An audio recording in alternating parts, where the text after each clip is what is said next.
Agora, ao vivo, com imagens do Vaticano, onde o Papa Francisco está falando neste momento sobre a morte de Bento XVI. Vamos acompanhar. Una persona gentile, rimaniamo stupiti. Ci sembra un piccolo miracolo, perché purtroppo la gentilezza non è più molto comune.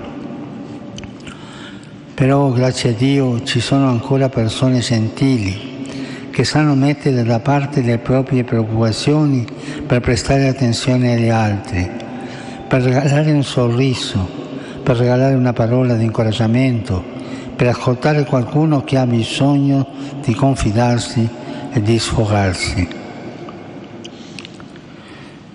Cari fratelli e sorelle, penso che recuperare la gentilezza come virtù personale e civica possa aiutare non poco a migliorare la vita delle famiglie, nelle comunità, nella città. Per questo, guardando al nuovo anno della città di Roma, vorrei augurare a tutti noi che la abitiamo di crescere in questa virtù, la gentilezza. L'esperienza insegna che essa, se diventa uno stile di vita, può creare una convivenza sana, può umanizzare i rapporti sociali sciogliendo l'aggressività e l'indifferenza. Guardiamo all'icona della Vergine Maria. Oggi e domani, qui nella Basilica di San Pietro, possiamo venerarla anche nell'effigie della Madonna del Carmine d'Avigliano. Presopotenza.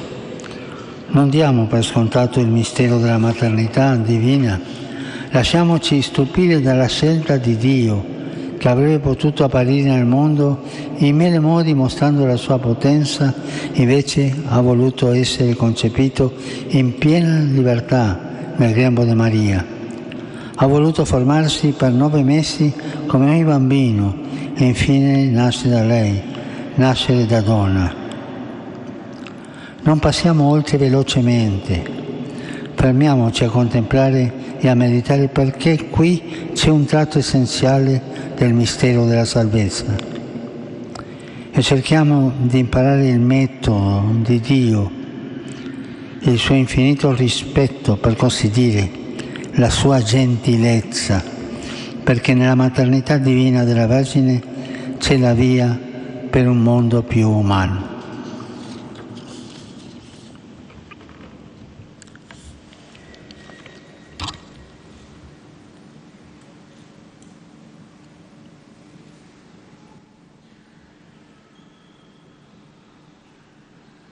Bom, você acompanha aí imagens ao vivo do Vaticano, onde o Papa Francisco está falando neste momento aí em italiano, uma das 5 línguas que ele fala, né? Então a gente não consegue entender, eu pelo menos, muito bem, mas ele está falando sobre o Papa Bento XVI, que morreu neste sábado aos 95 anos de idade. A gente continua com imagens ao vivo aí de dentro da catedral. A gente segue acompanhando o Papa Bento XVI, que morreu nesta manhã. Ele já estava doente, esperava-se alguma situação que poderia a saúde dele piorar, então foi isso que aconteceu. Essa é a primeira, né? O Papa Emérito Bento XVI, que morreu aos 95 anos, foi o primeiro a renunciar em 600 anos. O alemão Joseph Ratzinger teve o papado marcado aí por muitas crises entre mudanças e tradições da Igreja Católica. Testa, você também sabe um pouco aí sobre a história, né? Do Papa Bento XVI, sobre a Igreja Católica, a importância de um momento como esse, em que a gente perde um Papa, já temos o Papa Francisco. O que representa essa morte do Bento XVI e como fica agora, muda alguma coisa na Igreja Católica? Veja, desde que o Papa renunciou, que veio à tona a crise interna do Vaticano. Então nós podemos fazer uma análise do lado político do Estado do Vaticano, com seus envolvimentos com outras instituições, e a ação social da Igreja Católica, que vem há mais de 2 mil anos fazendo um trabalho digno, um trabalho que faz com que as suas ações sejam respeitadas e admiradas. O Papa, que partiu agora, o Bento XVI, ele era considerado uma das maiores autoridades, né, na interpretação, nas exegeses da Bíblia e dos outros documentos ligados ao cristianismo. O Papa o sucedeu, né, que ainda está no comando, é um jesuíta. Ele veio com a ideia de reformar a Igreja Católica, que sofria naquela época uma pressão internacional muito grande por conta das denúncias de movimentos de líderes da Igreja com a pedofilia e com uma série de ações também ligadas à corrupção pelo Banco do Vaticano. Então, quando ele chegou, ele tentou fazer essas mudanças e ele conseguiu, de fato, mudar aquela imagem negativa que envolvia a Igreja Católica.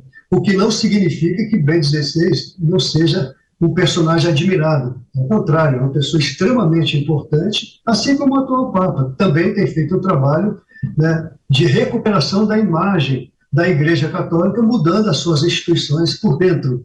E nós sabemos que há, de fato, um movimento internacional grande para o crescimento de outras ideologias religiosas, e o atual Papa tem tentado fazer uma articulação de integração com o mundo católico, com os muçulmanos, com outras religiões, em detrimento da sua disputa, vamos dizer assim, entre aspas, com os evangélicos, que também crescem muito, né, na África, na América do Sul, em outros países. Então, eu acho que essa passagem agora do Papa Bento XVI e a permanência do Papa atual vai mostrar que o ciclo se encerrou, mas o processo vai continuar em mudança, em ebulição. Na minha leitura, eu vejo um mundo globalizado, vivendo uma crise muito forte, uma crise de controle populacional, de controle das organizações, de ideologias, e isso faz com que a Igreja Católica tente cada vez mais se posicionar como um dos grandes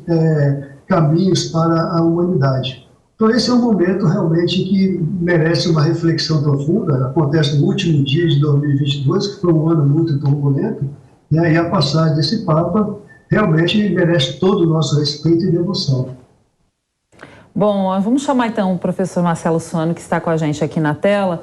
Bom, Suano, pela primeira vez aí na história milenar da Igreja Católica, um Papa reinante, que é o argentino o Francisco, né, nosso vizinho aqui, vai enterrar um outro Papa, né, Bento XVI, que renunciou, né, em 2013, foi o primeiro pontífice em quase 600 anos de história aí da Igreja Católica a abdicar do cargo, né?